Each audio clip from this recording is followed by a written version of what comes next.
July 16th, 1950. The Maracanã Stadium down in Rio de Janeiro. 173,850 people are crammed into this absolute beast of a concrete bowl. They're not just waiting for a football match to kick off. They're waiting for a coronation. The noise, it is literally deafening. But that coronation, it never came. Let's just talk about that number for a second. 173,850. To put that into perspective, that is like fitting the entire population of a mid-sized city into one single stadium. It is still the official attendance, and honestly, it's the best measure of the suffocating sea of humanity that gathered that day. Everyone there, to a person, expected an absolutely inevitable victory for Brazil. You can only imagine the immense, crushing weight of that expectation pressing down on the pitch. And going into the game, the stakes felt almost completely unfair. See, Brazil only needed a draw to lift the World Cup trophy. Uruguay, the massive underdog here, absolutely had to win. The mathematical odds were just heavily, almost entirely, tilted in the host nation's favor. Which brings us to July 16, 1950, the final that wasn't. Now here is a twist that completely catches people off guard. This legendary championship deciding match, it wasn't actually a traditional knockout final at all. The 1950 World Cup used this totally unique format where the winners of the first round advanced to a 4-team final round robin. So you had Brazil, Uruguay, Spain, and Sweden all playing each other. And Brazil had just bulldozed their way through, destroying Sweden's 7-1 and Spain's 6-1. They were playing with this blistering speed and relentless attacking movement. So going into this last match against Uruguay, the public basically saw it as a formality. The championship was already theirs in their minds. This match was just paperwork. So how does Uruguay respond to that overwhelming narrative?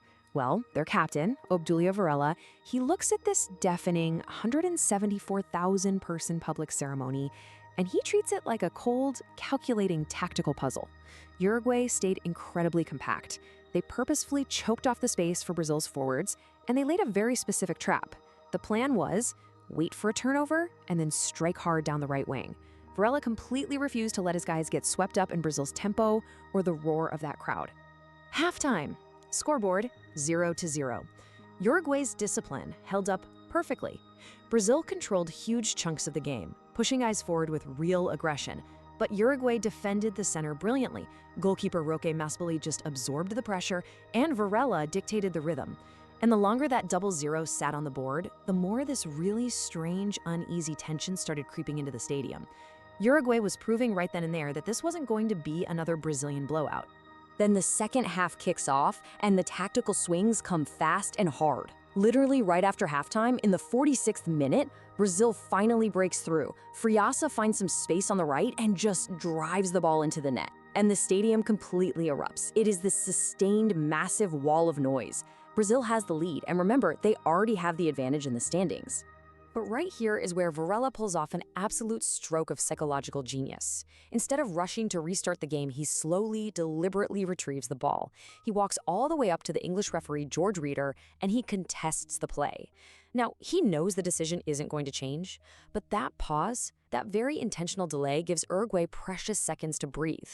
And more importantly, it acts as a total circuit breaker. It instantly kills the emotional momentum of Brazil's goal. That intentional pause actually triggered a massive, fatal tactical error by Brazil. Instead of dropping back into caution, because again, a draw wins them the entire World Cup, they just kept pushing aggressively forward, hungry for another goal. That ambition left these wide open, glaring spaces behind their advanced players. So Uruguay stopped just absorbing the pressure and started turning Brazil's own ambition into a weapon against them. Which brings us to the 66th minute. Scoreboard 1-1. Alcides Ghiggia accelerates down the right, exactly the way Uruguay had planned, and he delivers the ball right to Juan Alberto Schiaffino in the middle. Goal. Now, a draw still makes Brazil the champion, but suddenly the match feels profoundly unstable. Brazil realizes they can't just treat possession as control anymore. Varela's calm starts spreading through the entire Uruguayan squad, while the stadium actually starts to quietly panic. And then, the 79th minute. Scoreboard 2-1, the fatal blow. Ghiggia attacks down that exact same right side again.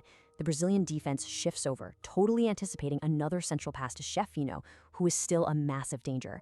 But Ghiggia ignores the expected pass. Instead, from a super tight, narrow angle, he strikes the ball directly at the near post. It slips right past goalkeeper Moisir Barbosa. Uruguay leads, and the emotional energy of that entire stadium is instantly completely transformed. Now, public retellings repeatedly reduced the entire contest to Ghiggia's shot at his near post. It's really a tragic way to remember history, because as we shift from the tactics to the historical fallout, we see one man being forced to carry the weight of an entire nation's grief, all for a goal that was actually the culmination of a full team's systemic breakdown. The reality is, it was a whole series of collective failures. Brazil left massive space on Uruguay's right wing, they completely failed to check the central passing threat, they made terrible tactical choices by aggressively pushing forward when a draw was perfectly fine, and frankly, Ghiggia just made a brilliant, unexpected decision. But the public? They actively ignored all of that just so they could scapegoat the goalkeeper, Barbosa. And we absolutely have to confront the dark reality behind that scapegoating. Barbosa was a highly accomplished, deeply respected player. But this unimaginably harsh burden was placed squarely on a black goalkeeper in a society where racial prejudice heavily dictated how blame was assigned. His legacy wasn't just destroyed by a single shot. It was destroyed by a prejudice that demanded a singular villain for a collective failure. In fact, the trauma of this match ran so deep that it actually erased Brazil's identity on the pitch. Think about the globally recognized iconic Brazilian yellow jersey. You know it, right? Well, it didn't exist in 1950. In this match, Brazil wore white kits. Those famous yellow shirts were created purely out of the shame of this very defeat. They permanently replaced the white shirts because those white kits became totally synonymous with disaster. An entire national rebranding born purely out of grief. 173,850 spectators. 0 words. We circle right back to that massive attendance number from the opening. Think of the dizzying whiplash between the confident expectation of that morning and the devastating reality of the afternoon. When the referee finally blew his whistle, Uruguay had won 2-1, grabbing their second World Cup title through sheer discipline and adaptability under the most extreme pressure imaginable. But the lasting image of the 1950 Maracanazo isn't the winning goal. It's not the trophy presentation. The silence. It is nearly 174,000 people standing shoulder to shoulder in a massive concrete bowl, locked in complete, absolute silence.